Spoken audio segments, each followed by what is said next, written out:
文创这条路，很多人走得艰辛，但11节的感动时刻，今天带您认识客家人徐明君。曾经失业、失去方向，说自己像流浪猫，因此再度创业，以猫为主题创业，设计了猫咪时钟，大受欢迎。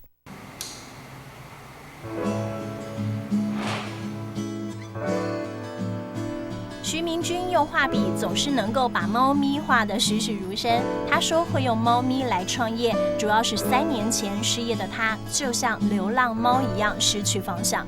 那刚好看到外面的猫咪也在流浪漂泊，所以跟我的情境很像。那就刚自己开始就创作以猫主题的相关的东西。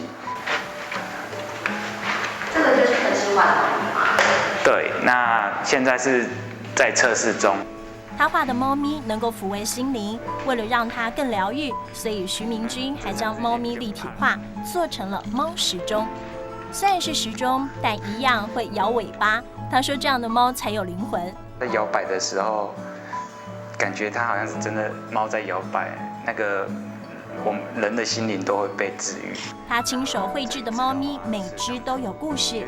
有的是猫咪得了白内障，饲主希望留下它最美的记忆；有的是主人希望帮宠物留下永恒。那他的猫咪已经就是因为病魔产生，就说他很高兴能帮他做那个猫咪，他可以看到现在最漂亮的时候。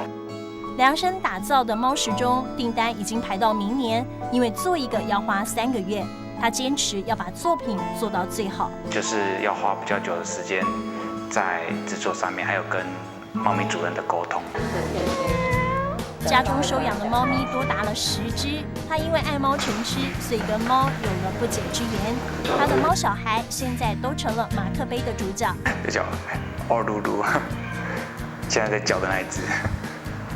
身为客家人的他，也希望猫咪能够和客家结合，所以设计了一系列的客家猫。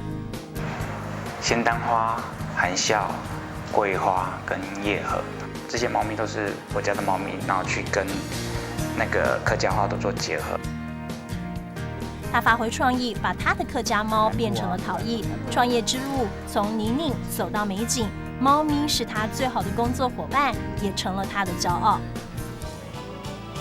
尾巴摇摇摆摆，像是起伏跌宕的人生，总有迷人的节拍。澄澈的眼神系着主人的牵绊，滴滴答答，谱写感动时刻。